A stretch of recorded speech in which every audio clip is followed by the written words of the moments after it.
My daughter. No a joke. She does some garbage paperwork in the Navy, plays with boats, I think. My dad pointed his finger directly at me. His condescending, mocking voice echoed through the microphone for hundreds of people to hear.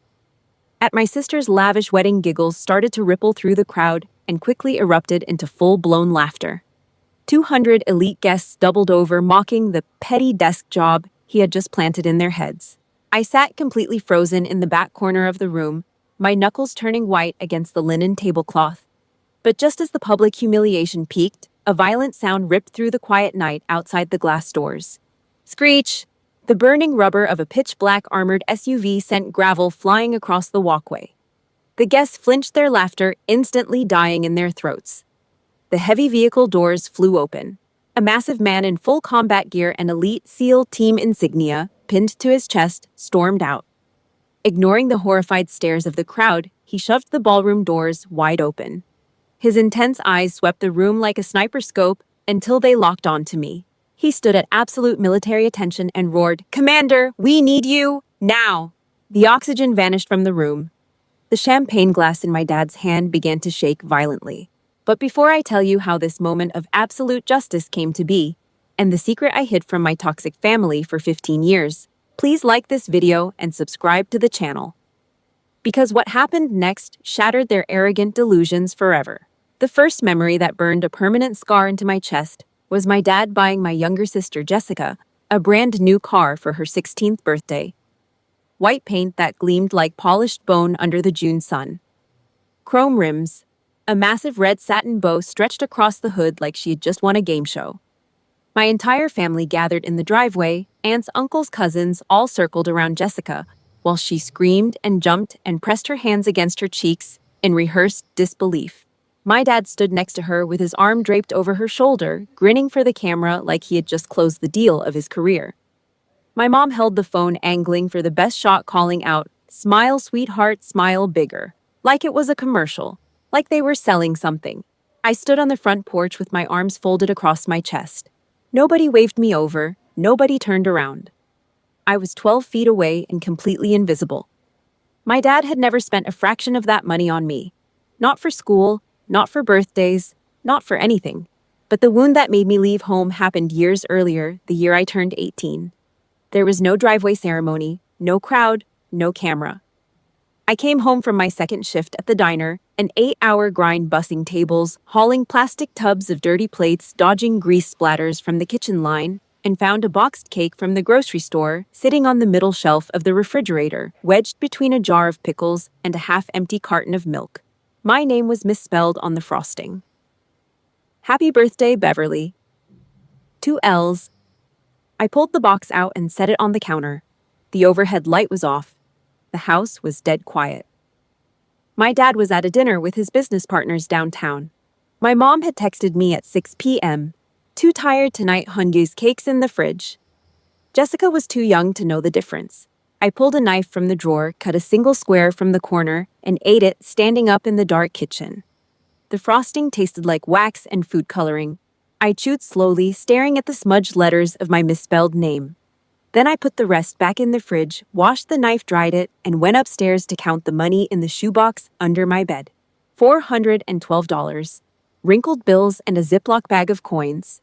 I needed $500 for a college prep course, a 6-week intensive that was the prerequisite for my scholarship application.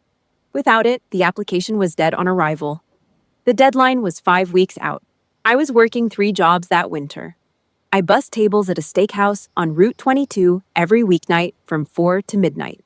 I stocked shelves at a hardware store on Saturdays, hauling 50-pound bags of rock salt and road gravel into the back warehouse until my shoulders burned. And every Sunday morning at 5 a.m. before the sun was up and the parking lot was still glazed with ice, I scrubbed the tile floors of a Mexican restaurant on Route 9 with an industrial mop and a bucket of bleach solution that ate through my latex gloves within the first hour. My hands were cracked down the knuckles from the cleaner, the skin splitting open along the joints and then hardening into rough red ridges that bled again every time I made a fist. My winter boots had a hole worn through the left sole. I patched it with duct tape and a folded piece of cardboard from a cereal box. The cardboard went soft in the slush within 20 minutes, and by the time I reached the restaurant, my left sock was soaked through and freezing against my skin. $88 short. That was the distance between me and a future, between a scholarship and nothing. I made the walk to his home office on a Tuesday evening. The hallway was long and carpeted in deep burgundy, lined with framed photographs of our family at country club events, charity galas, and vacation resorts. Every photo followed the same composition: my dad in the center, square-jawed and confident. Jessica on his right, beaming. My mom on his left, jewelry catching the flash. I was either cropped at the edge of the frame, half my face visible behind someone's shoulder, or missing entirely. In the most prominent photo, a 16 by 20 framed print from a New Year's gala, my dad, my mom, and Jessica stood in matching black and gold. I had been at work that night.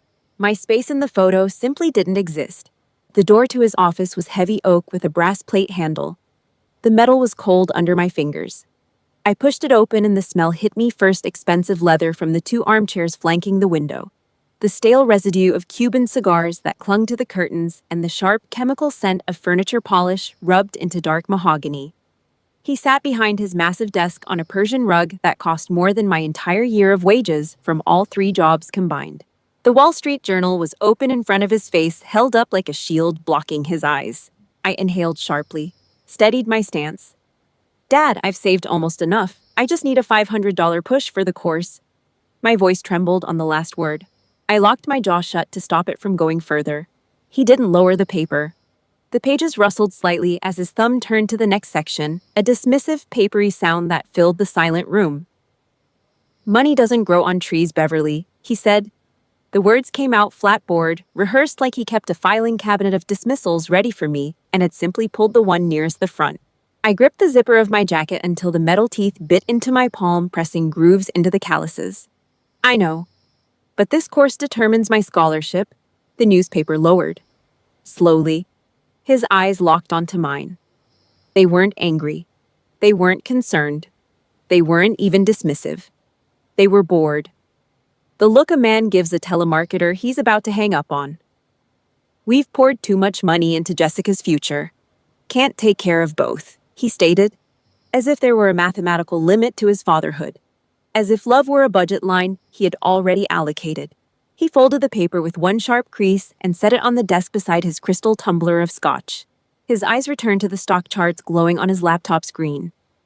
"One is enough." A piece of something inside my chest caved in. Not my heart. Something deeper, something structural, like a load-bearing wall giving way in a condemned building. The foundation of every childhood hope I had ever built on the fantasy that my dad simply hadn't noticed me, that he was just busy. That one day he would look up from his newspaper and see me standing there, that entire architecture collapsed into dust with 2 words. One is enough. One daughter was enough. And it wasn't me. I did not cry. I did not argue. I did not beg. I gave a single rigid nod, the kind of nod I would later learn to give commanding officers when receiving orders I disagreed with but would execute anyway. I turned on my heel and walked out. My worn boots hit the hardwood floor of that hallway with a dull, even rhythm. I passed the family photos without looking at them. With every step, a vow forged itself into the lining of my ribs, fusing to the bone, hardening into something that would take 15 years and a war zone to fully temper. I would never ask this man for a single bullet to fight my battles ever again. I found the words that changed my life in a dusty public library 2 weeks later. My fingers traced a cracked page in a collection of Theodore Roosevelt's speeches. The Man in the Arena. The passage was underlined in faded pencil by some stranger who had sat in the same creaking wooden chair years before me. The credit belongs to the man who is actually in the arena, whose face is marred by dust and sweat and blood. I read it 3 times. I closed the book, walked to the reference desk, and asked the librarian where the nearest military recruiting office was. She pointed south 2 blocks past the gas station. The Navy ROTC contract was 11 pages long. I filled it out in the back corner of that same library, hunched over a scratched table, using a pen I borrowed from the front desk. Full tuition, room and board, books, a monthly stipend, and a guaranteed commission as an Ensign 01 upon graduation. The United States Navy was offering me everything my father had withheld with a flick of his newspaper. I signed my name on the last page, sealed the envelope, and dropped it in the blue postal box outside the library before I could second-guess a single line. The acceptance letter arrived 6 weeks later. I held it in both hands in the center of my parents' pristine living room. The white carpet had been freshly vacuumed in perfect parallel lines. The glass coffee table reflected the crystal chandelier overhead. Everything in that room was designed to impress visitors. Nothing in it was designed for honesty. My dad was in his leather recliner with a tumbler of Maker's Mark. My mom was arranging white roses on the mantel, snipping stems with a pair of gold scissors. Jessica was upstairs. I looked at both of them and said it clean. I'm joining the Navy, full scholarship, officer training. No tremor in my voice this time. I had rehearsed the delivery in my bathroom mirror for 3 days, standing at parade rest, drilling the words until they came out flat and final. My dad set the whiskey down on the side table. The glass hit the wood with a sharp click. He looked at me the way you look at a stain on a new shirt, annoyed, confused, slightly disgusted. Military. That's not a career. That's a waste of people with no brains. He scoffed. His upper lip curled slightly, exposing the edge of his teeth. My mom immediately grabbed a tissue from the decorative box on the mantel, pressing it against her perfectly dry eyes in a performance so rehearsed it could have been choreographed. You're so selfish. How will I explain to my friends why you aren't in the holiday photos? She whined. Her voice pitched upward into a nasal register, cracking with manufactured grief. Not a single word about my safety. Not a single question about what the Navy was. Not one syllable of curiosity about why her daughter had just signed a contract that could put her in a war zone. Just the photos, just the Christmas card, just the optics of a perfect family with a missing member. I packed my duffel bag that night. I folded every piece of clothing I owned into a single green canvas bag. 11 minutes. That's how long it took to contain my entire life.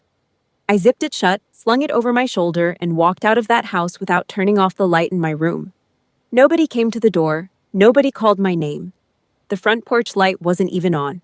13 weeks of officer candidate school broke most of the class within the first month. Sleep deprivation. Psychological pressure tests designed to simulate combat decision-making under extreme duress. Instructors screaming in your face at 3 a.m. while you stood at attention on 4 hours of sleep reciting operational codes from memory. Physical punishment that turned muscles into knots and knots into iron. Most candidates folded, some quit. Some cried in the showers at night and were gone by morning. I hardened. Every insult the drill instructors hurled at me was a weaker version of something my dad had already said over dinner. Every attempt to break my composure bounced off a wall that had been under construction since I was 18 years old, eating a misspelled cake in a dark kitchen. Naval intelligence training was a different kind of war. They stripped away instinct and replaced it with process. Pattern recognition. Threat assessment, data correlation under impossible time pressure. The instructors ran crisis simulations at 3 in the morning, pumping false intelligence streams into our terminals, flooding our screens with contradictory reports and fabricated intercepts, forcing us to separate real threats from noise, while alarms shrieked and countdown timers ticked toward zero. Most candidates froze under the data overload. 2 officers panicked and submitted threat assessments based on the false flags, which would have sent assets into an ambush. 1 candidate threw up on his keyboard and was escorted out of the room. I sat at my terminal with my spine locked against the chair back, my breathing slow, and controlled my eyes tracking 6 screens simultaneously. I isolated the false flag pattern in the data stream. Within 4 minutes, a repeating signature embedded in the fabricated intercepts that didn't match the signal decay rate of the real source. I cross-referenced the anomaly against the baseline communications profile, identified the genuine threat vector buried beneath 3 layers of disinformation, and delivered a tactical breakdown so precise, so surgically clean, that the lead instructor stopped the simulation in the middle of the countdown and replayed my analysis for the entire class. Captain Thomas Vance was standing in the back of the room. I didn't know his name yet. I didn't know he was being fast-tracked for admiral. I didn't know he would become the most important man in my military career. All I knew was that a man with iron gray hair, a jawline cut from granite, and eyes that had tracked real enemies across real battlefields, was standing perfectly still in the back of a dark room, watching me work, and he was not looking away. He pulled me aside after the session ended. His boots hit the polished corridor floor like deliberate hammer strikes. His posture was a steel rod wrapped in a perfectly pressed navy dress uniform. He stopped exactly 2 feet in front of me and locked his eyes onto mine. The intensity was physical. It pressed against my chest like a hand. "Right," he barked. His voice carried the weight of 30 years of Command 3 combat deployments and the quiet fury of a man who had watched too many good officers get destroyed by politics. Bloodline only gives you a starting point. Loyalty and discipline determine who you are. Something clicked in my brain. Not an emotion, not relief, not gratitude, a recalibration. A permanent, irreversible shift in the internal compass that had been spinning wildly since I was a kid, standing on a front porch watching my sister unwrap a car while nobody said my name. I realized with a clarity that felt surgical, precise, and absolutely final that my true bloodline wore uniforms. Not civilian suits, not country club blazers, not silk ties and gold cufflinks. Uniforms. Pressed, creased, rank-bearing, oath-sworn uniforms. Vance became my mentor, my anchor, the father my biology had failed to provide. Over the next decade, he tracked my career with the precision of a man reading a tactical map. He recommended me for every critical assignment. He wrote the evaluations that put stars next to my name. He taught me that real authority is earned in silence and proven under fire, not purchased with a checkbook and performed at country club dinners. There was a flaw in my programming that took me 15 more years to identify. A critical error in the code that the military itself had written into my operating system. Never leave a man behind.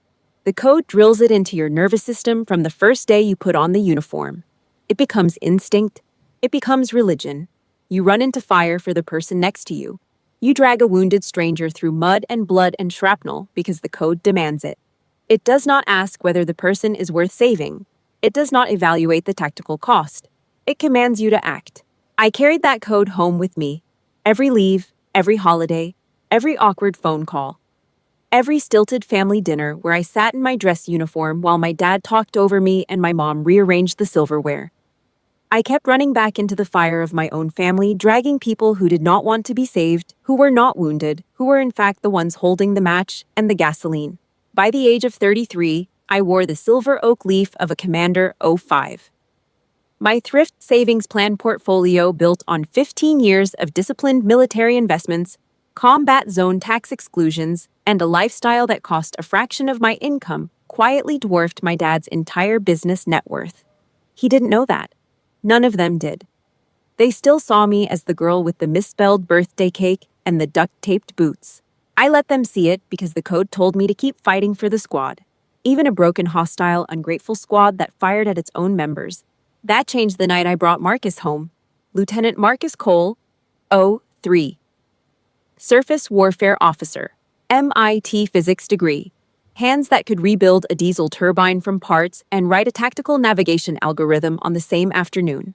Steady, brilliant. The kind of man who looked at me across a table in the officer's mess and saw the commander first, the woman second, and the wounded daughter not at all because I never let him see that part. On our third date, he cooked me dinner in his apartment. Pan-seared salmon. A glass of red wine. He asked about my family. I gave him the sanitized version, parents in the suburbs, younger sister, nothing special. He nodded and changed the subject because he sensed the walls and respected them. I brought him home on a Saturday in October. He wore civilian clothes, a pressed blue Oxford shirt, no tie, clean leather boots. He shook my dad's hand at the front door with a grip that was firm and controlled the handshake of a man trained to project authority without aggression. My dad barely made eye contact. He dropped Marcus's hand after one pump, wiped his palm on his slacks, and turned away to check his phone. He sized Marcus up in a single glance and made his assessment before the door was fully closed. The dining room was a minefield. Crystal glasses lined up like an honor guard. Silver forks placed with surgical precision on folded linen napkins. My mom served pot roast without offering Marcus a drink. First, a calculated slight, so small it could be denied, so deliberate it couldn't be missed. Jessica arrived 20 minutes late, complained loudly about the seating arrangement, and spent the first 10 minutes scrolling through her phone at the table without acknowledging Marcus's existence. My dad poured the wine with the slow theatrical motion of a man performing for an audience. He filled his own glass first, then my mom's, then Jessica's. He set the bottle down without offering any to Marcus or me. Then he lifted his glass, clinked it against the crystal decanter on the table, and addressed the room. "You must be in the Navy because you have the patience to fish out a slow one like Beverly," he said. Dead silence. The kind of silence that has physical weight. My mom's fork hit her plate with a sharp metallic ping. Jessica snorted into her wineglass, a wet, ugly laugh she didn't bother to suppress. The pot roast sat in the center of the table, cooling and untouched. Marcus's jaw tightened so hard I could see the muscle jump beneath his ear, a visible pulse of restrained fury. His right hand moved under the table and gripped the edge of his chair. His knuckles turned white against the mahogany. 15 years of military discipline were the only thing keeping a combat-trained officer from standing up in a civilian dining room and telling my father exactly what a slow person looks like. I placed my palm flat on his thigh beneath the table. A gentle, steady press. "Stand down." He exhaled through his nose one controlled breath, picked up his water glass, and took a slow drink. His eyes never left my dad's face. The dinner continued in suffocating silence. Nobody apologized. Nobody acknowledged what had been said. The insult hung in the air like smoke absorbed into the walls of a house that had been absorbing my humiliation for 18 years. We drove back to his apartment in silence. The streetlight slid across the windshield in yellow bars, painting shadows across Marcus's clenched jaw. He parked the car, killed the engine, and sat with both hands on the steering wheel, staring straight ahead through the dark glass. He didn't speak. He didn't have to. A man like Marcus, a man who had sailed through typhoons and led damage control teams on burning ships, did not deserve to spend a single evening in a room where the woman he respected was treated like surplus inventory. 3 months later, I packed my bags from his apartment. I folded my clothes into the same green duffel bag I had used at 18. The canvas was faded now, the stitching frayed along the shoulder strap, but it still zipped the same way. Marcus stood in the bedroom doorway with his arms crossed his spine, rigid, his face a controlled mask of something between grief and carefully contained fury. I didn't explain. He didn't ask. We both knew. If I stayed, my dad would find a way to weaponize Marcus, to humiliate him at the next dinner, to undermine his career through social connections, to turn the relationship into another front in a war Marcus had never enlisted in. I executed a tactical retreat from the only man who had ever looked at me like I was the mission and not the obstacle. I did it to protect a stellar officer from taking incoming friendly fire from a toxic civilian bloodline. I kissed his cheek, a brief firm press of my lips against his jaw, shouldered my bag, and closed his apartment door behind me. The lock clicked. I counted the steps down the hallway. 14. I didn't look back. 2 months before Jessica's wedding, my phone vibrated on my desk at the Pentagon. The screen lit up with a text from my mom. No greeting, no, "How are you?" Just a directive, cold and clinical as a cease and desist letter. "Don't come home much this year. Your dad says you bring tension. You don't fit in this family anymore." I stared at the screen for 4 seconds. I counted them the way I count everything, precisely, automatically, without emotion. Then I set the phone face down on the desk and returned to the classified briefing document glowing on my monitor. The squad had officially expelled me. The final illusion, the one I had been maintaining with 15 years of silence and obedience and showing up to dinners where I was the target, was stripped clean. Underneath it was nothing but bare concrete and cold air. 72 hours before the wedding, I was locked inside the SCIF deep beneath the Pentagon. The sensitive compartmented information facility was a vault within a vault. No windows, no natural light, just the sterile blue glow of encrypted monitors stacked in rows and the low hum of cooling systems pushing stale, recirculated air through titanium ducts. I was leading the risk analysis for Operation Blue Water Whisper 48. I had been awake for 72 straight hours. My eyes were bloodshot dry, burning against the blue light. Empty paper cups of black coffee lined the edge of my workstation like a picket fence. My neck was locked in a permanent forward hunch from leaning into the screens. 6 glowing monitors tracked thousands of data points, satellite imagery of the Horn of Africa signals, intelligence intercepts from 3 different collection platforms, human source reports from assets embedded in hostile territory. A 12-man SEAL team was deployed in a region where the terrain was a maze, and the local intelligence network had been compromised by a double agent 3 weeks prior. My job was to see the threat before it arrived. On the 69th hour, I found it. A digital tripwire, a microburst communication hidden inside a routine logistics transmission that every other analyst had dismissed as background noise. I flagged it, cross-referenced it against 3 separate satellite passes, overlaid it with a dormant human intelligence report from 6 months earlier that nobody had connected to the current operation, and watched the pattern lock into place like tumblers falling inside a combination safe. A massive ambush was staged along the SEAL team's primary extraction route. 23 hostiles, heavy weapons, pre-positioned kill zones with overlapping fields of fire. The SEAL team was walking straight into a slaughter. The local theater commanders hesitated. They wanted confirmation from a second source. They wanted to run the analysis up the chain for senior authorization. They wanted meetings. I slammed my fist onto the encrypted communications console so hard the coffee cup at my elbow jumped and spilled cold black liquid across the steel desk. I bypassed the standard reporting matrix patched directly into the JSOC Task Force commander's feed and delivered undeniable proof of the ambush. He issued the emergency abort order immediately. My voice was flat and absolute, stripped of everything, except the lethal clarity of a woman who had spent 72 hours hunting for exactly this moment. No debate, no delay. Execute now. 2 hours later, I watched the satellite feed on the primary monitor. Small black dots, my operators, 12 American lives reduced to pixels. On a screen cleared the grid and moved to a secondary extraction point. Exactly 14 minutes after the last dot left the target zone, a massive bombardment flattened the area. The screen whited out, then slowly resolved into a smoking crater where 12 men had been breathing 20 minutes earlier. The crater was 60 meters wide. I leaned back in my chair. The silver oak leaf on my collar pressed cold into the side of my neck. My hands were steady. My pulse was 62 beats per minute. I counted it. I always count.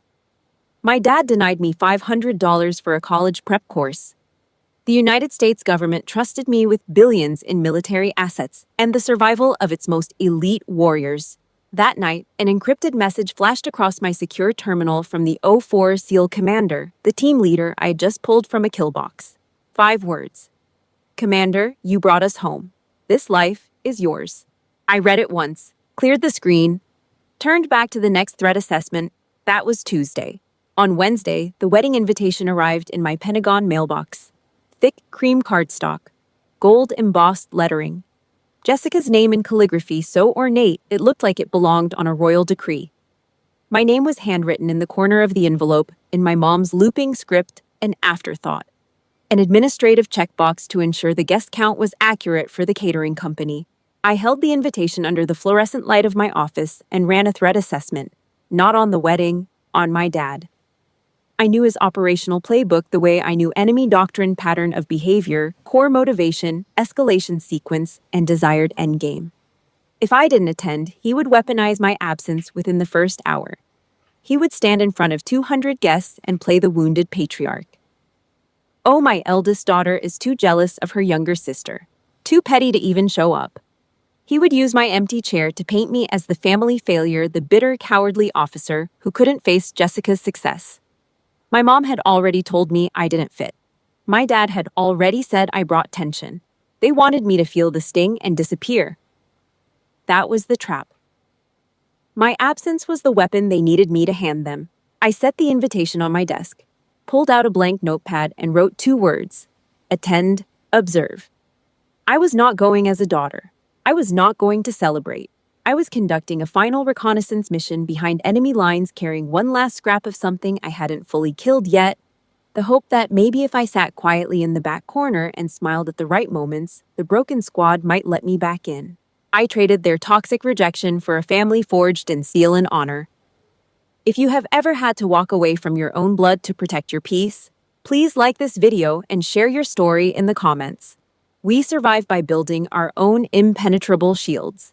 The Plaza Hotel ballroom smelled like stargazer lilies, melting butter, and the aggressive musk of 200 expensive colognes competing for oxygen. Crystal chandeliers threw fractured light across a ceiling painted with gold leaf. A 12-piece jazz band played standards near the dance floor. Every table was draped in white linen and loaded with centerpieces that probably cost more than my first month's military pay. Jessica's wedding was a production, a $300,000 broadcast designed to prove to every person in the room that my dad's money could buy perfection. I had chosen a seat at the back corner table, standard tactical position. My spine was against the wall. I had an unobstructed sightline to every exit, two emergency doors flanking the kitchen, the main entrance behind me, and the service corridor to my left. I could see the head table where my dad sat with the microphone stand positioned at his right elbow. Old habit. 15 years of intelligence work had made it impossible for me to sit with my back to a door. I didn't fight it. It had kept me alive in rooms far more dangerous than this one. The first 2 hours passed without contact. I nursed a glass of water with lemon. I made small talk with distant cousins who knew me only as Richard's older girl, the one in the military. I smiled during the toasts. I clapped when the couple kissed. I was invisible, operating in plain sight undetected. That was the plan. Then my dad took the microphone. He started with Jessica. 5 full minutes of praise so thick it dripped from the speakers like syrup. Her beauty, her grace, her brilliant communications degree from a private university he had funded without a single conversation about money and trees. The crowd ate it. Glasses clinked. Women dabbed their eyes. Then he turned his head. His eyes swept the room and found me in the back corner like a searchlight cutting through fog. And the mask came off. The laughter hit me like machine gun fire. 200 people, most of whom had never met me, roaring at the image my dad had just painted a grown woman doing garbage paperwork and playing with boats. My dad's smirk stretched wide. He fed on the reaction, tilting the microphone closer to his mouth, his chest swelling with the sick energy of a man who had found his punchline. I engaged box breathing. Inhale 4 seconds. Hold 4. Exhale 4. Hold 4. My pulse dropped from 90 to 72 within 3 cycles. My hands flattened on the tablecloth. My spine pressed against the chair back. I watched the room the way I watched a threat feed, cataloging faces, measuring reactions, mapping the social terrain. Just as my dad opened his mouth for the next insult, my secure phone vibrated hard against my ribs. The vibration pattern was specific and unmistakable. 3 short, 1 long, 3 short. Code red. National security threat requiring immediate response from senior intelligence personnel. I had felt that pattern 4 times in my 15-year career. Each time the next 12 hours determined whether American operators came home alive or in boxes. I didn't rush. I didn't flinch. I stood up with the precise mechanical motion of a system coming online. I picked up my linen napkin, folded it into a perfect square with 2 smooth creases, and placed it beside my untouched water glass. The motion was unhurried, deliberate. The calm of someone who has practiced controlled action in rooms where panic kills and hesitation is fatal. This unbothered precision infuriated my dad. He dropped the microphone onto the head table. It hit the wood with a dull, amplified thud that echoed through the speakers. His face flushed from the collar up, turning a deep, blotchy purple. He shoved his chair back. The legs screeched across the parquet floor and stormed toward me, weaving between tables, knocking a napkin ring to the floor. He stopped inches from my face, pointing a rigid finger at my nose. "What kind of attitude is this? I didn't give you permission to stand up. Sit down right now," he snarled. Spit gathered at the corners of his mouth. His breath was hot, soaked in champagne and fury. Jessica rushed over, her white wedding gown bunched in both fists, the train dragging across the floor behind her.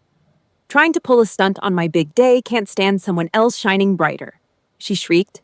Her mascara was already starting to bleed. My mom materialized at my left side. Her fingers clamped around my upper arm with surprising force, the manicured nails pressing through my jacket sleeve into the muscle. Her perfume, heavy floral, suffocating, filled my airspace. "Beverly, are you crazy? Apologize to your dad right now. Don't humiliate this family," she hissed through clenched teeth, her eyes darting to the watching crowd. I stopped. I slowly turned my head, surveying the 3 of them with the flat, measured gaze of an officer assessing panicking civilians in a crisis zone. My dad's fingers shook inches from my nose. Jessica's mascara tracked black lines down her cheeks. My mom's nails dug deeper into my arm. I executed a single smooth motion, a gentle rotation of my forearm, combined with a half-step pivot that dislodged my mom's grip with clean tactical pressure. No force, no violence, just physics, and 15 years of hand-to-hand combatives training applied with surgical restraint. My voice was low, controlled, carrying a freezing edge that cut through the ballroom silence like a blade drawn slowly across glass. Let go. I have to leave. The country needs me. Not like this ridiculous circus. I turned and marched toward the heavy oak doors at the ballroom entrance. My heels hit the marble floor in a steady, unhurried cadence. 200 pairs of eyes tracked my back. The jazz band had stopped playing. The only sound in the room was the rhythm of my steps. I shoved the heavy oak doors open. The night air hit my face, cool, sharp, carrying the bite of late autumn and the mineral smell of asphalt, cooling after a warm day. Guests spilled out behind me, crowding the stone steps of the hotel entrance like spectators at a collision, craning their necks, phones appearing in hands. My dad chased me down. His dress shoes slapped the marble behind me. His breathing was ragged, broken by fury and champagne. You step out of that door, don't ever show your face in this house again to claim. He bellowed at my back. He never finished the sentence. 2 pitch-black armored SUVs slammed on their brakes at the base of the hotel steps. The screech of burning rubber tore through the night. The heavy vehicles skidded to a stop, their federal government plates gleaming under the hotel's entrance lights. Gravel sprayed across the valet stand. A parking attendant dove behind a concrete pillar. The 200 guests who had followed me outside froze in collective, absolute shock. The heavy armored doors of the lead vehicle flew open. The 04 SEAL commander from Operation Bluewater, Whisper, the same man whose 12 operators I had pulled from a kill box 72 hours earlier, vaulted out. His combat boots hit the pavement with a crack that echoed off the hotel's stone facade like a gunshot. Full tactical gear. Body armor. Encrypted radio clipped to his ballistic vest. Sidearm holstered on his thigh. The gold seal trident insignia on his chest caught the entrance lights and blazed. He snapped a textbook military salute so sharp it could have cut wire, and his voice boomed over the stunned crowd with the force of a man trained to issue commands over gunfire and helicopter rotors. "Commander, we need you. Now! Helicopter is waiting at the base." My dad's brain rejected reality. I watched it happen in real time, the cognitive collapse of a man whose entire identity was built on a version of the world that had just been detonated in front of his social circle. His face cycled through confusion, denial, then something that looked like the onset of cardiac arrest. He lunged forward, planting himself between me and the SEAL. His arms spread wide as if he could physically block the truth. "You've got the wrong person. Don't mess up my daughter's wedding. This brat is Beverly. She just does petty paperwork. She's no commander," he yelled.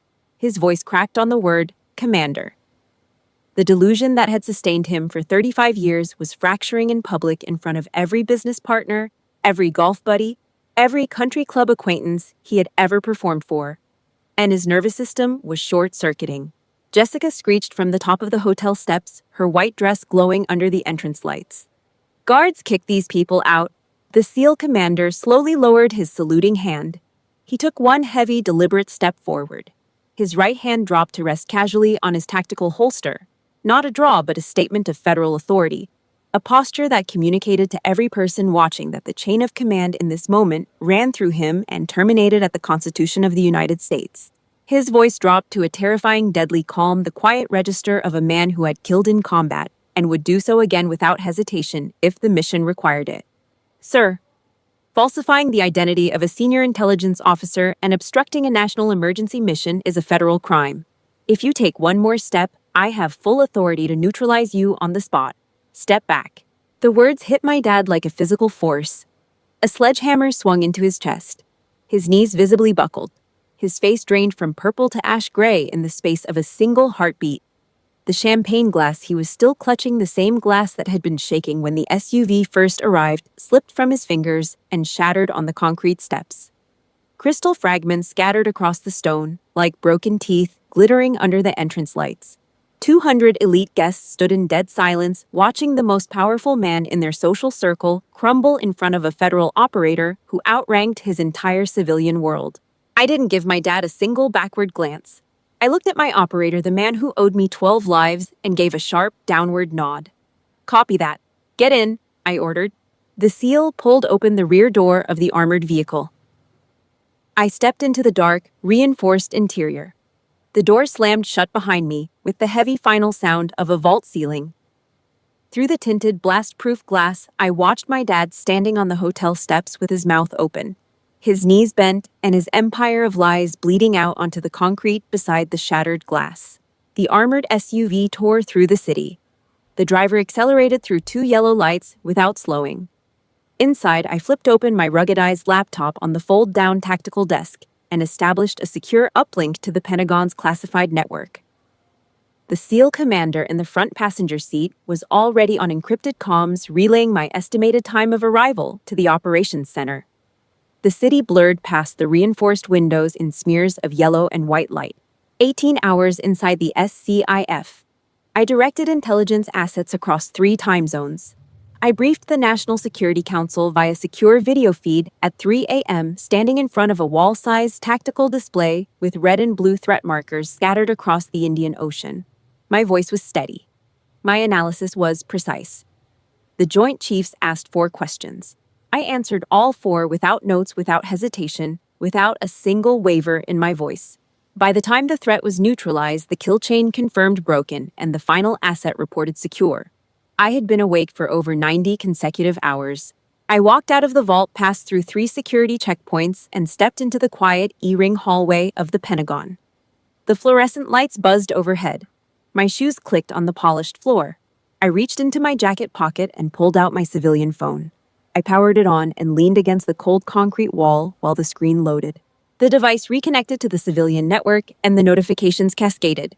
42 missed calls, dozens of text messages. I scrolled through the caller list. Dad, Mom, Jessica, Dad, Jessica, Mom, Dad, Jessica, Mom, Dad, Mom, Dad. Not a single one asked if I was safe. Not one message said, "Are you okay?"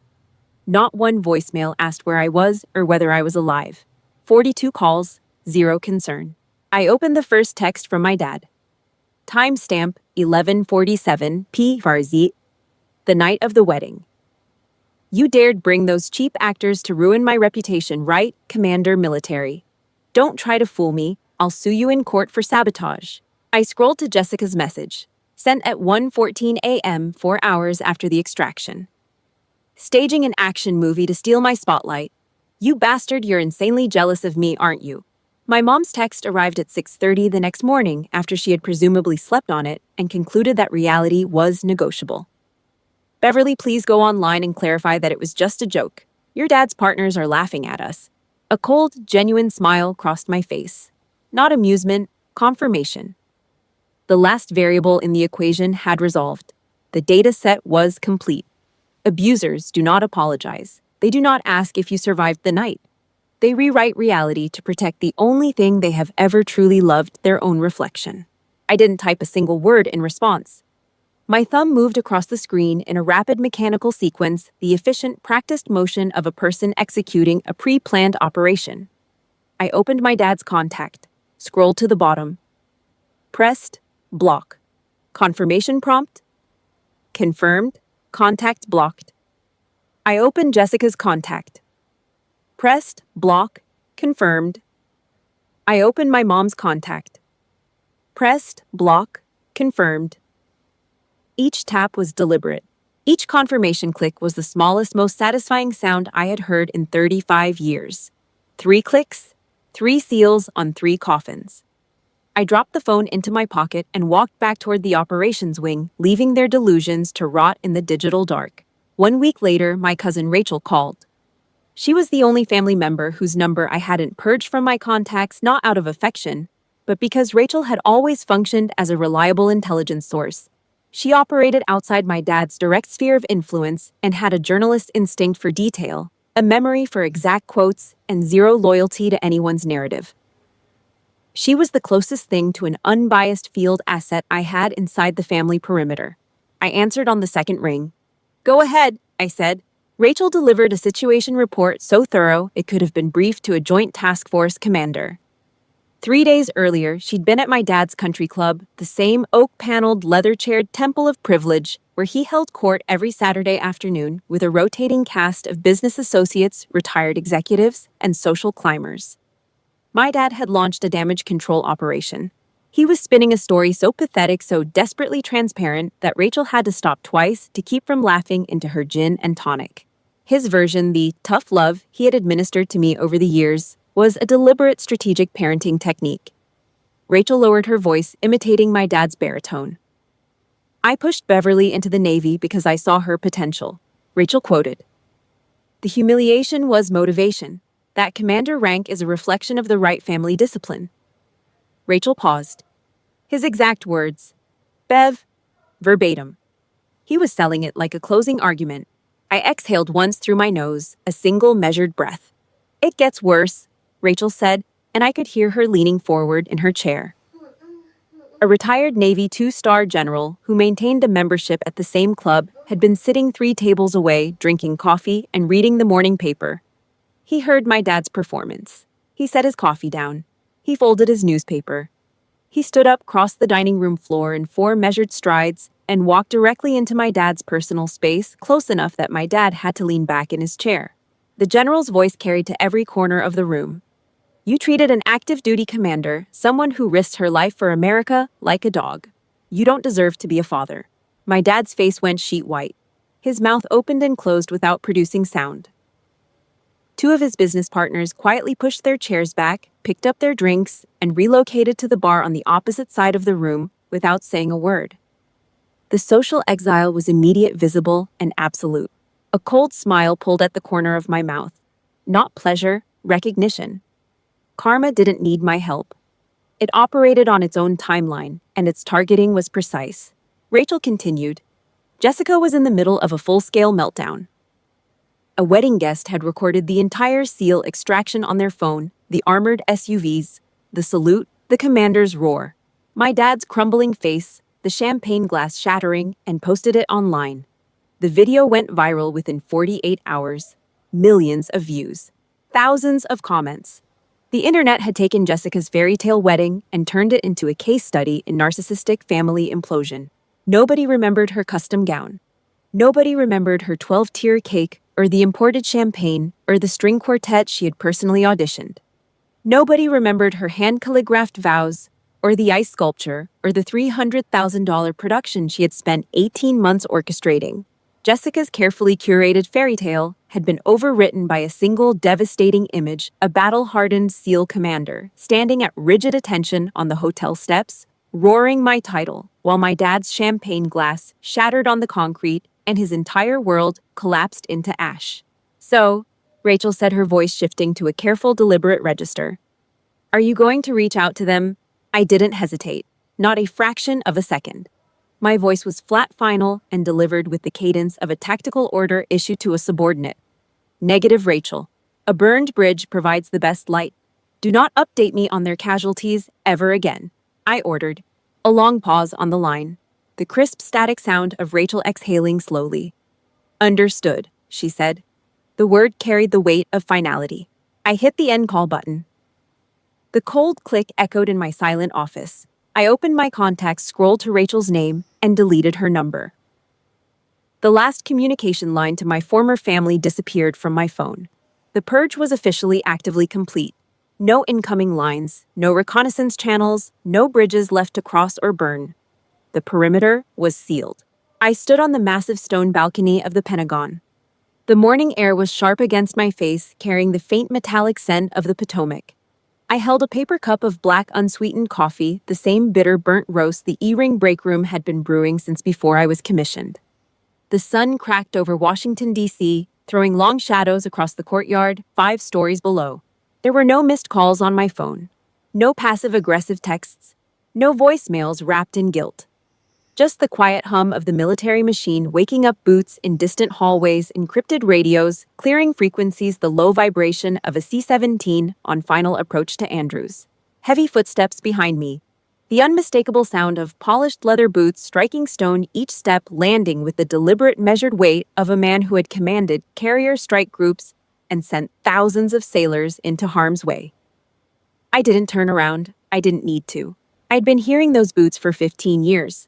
Admiral Thomas Vance stepped up to the railing beside me. His immaculate 4-star uniform caught the early light, the silver stars on each shoulder, the rows of campaign ribbons and service medals that read like a compressed history of American military operations across 3 decades. He didn't speak immediately.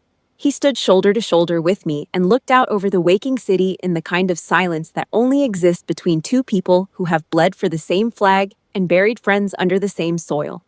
The silence of true brotherhood. The silence my family never learned to speak. His right hand came up and clapped onto my shoulder. Heavy, grounding, anchoring. The weight of it pressed through my uniform jacket and settled into the muscle, and I let it stay there for a full 5 seconds before he spoke. "Good job on the recent crisis, Commander." "Taking some leave?" Vance asked. His voice was low, steady, carrying the particular warmth he reserved for the handful of officers he considered his own blood. I looked at him, the man who had pulled me aside as a raw, wounded ensign with cracked hands and rage I couldn't name. The man who told me that bloodline was just a starting point. The man who saw a commander in me when my own father saw garbage. The last invisible rope snapped. Not with violence, not with grief. A clean, quiet break like a surgical suture dissolving after the wound beneath it has healed shut. I looked him dead in the eye. "No, Admiral, I'm exactly where I belong." Vance studied my face for a long moment. Then he gave a single nod, the same kind of nod I'd given my father 17 years ago in that mahogany office. But this one carried respect instead of defeat, acknowledgement instead of dismissal. He squeezed my shoulder, once released it, and walked back inside. His boots faded down the corridor, absorbed into the rhythm of the building that had become my home. I turned back to the railing, took a long pull from the paper cup. The coffee was bitter and black and exactly right. Below me, the Pentagon courtyard filled with uniforms, men and women who had chosen duty over comfort, discipline over chaos, loyalty over bloodline. My people, my family, my fortress. When a soldier realizes that a toxic family is not a broken squad to be saved, but a hostile threat to be neutralized, she stops bleeding. She stops begging. She stops standing in dark kitchens at midnight eating misspelled birthday cake alone and wondering why she wasn't enough. She builds her own fortress. She fills it with people who earned their place at her table through blood and sweat and sacrifice and the unshakable battle-tested refusal to leave a worthy person behind. I am Commander Beverly Wright of the United States Navy. I hold the rank of 05. I command intelligence operations that determine whether the bravest men and women this nation has ever produced come home alive or don't come home at all. My father denied me $500 and called me a joke. The United States government trusts me with billions in military assets and the lives of its most elite warriors. This arena is mine. I built it with my own cracked, calloused, unbreakable hands. My bloodline tried to break me, but my chosen brotherhood made me unbreakable. If this journey of reclaiming your worth resonated with you, please like the video, subscribe, and share your own triumphs below.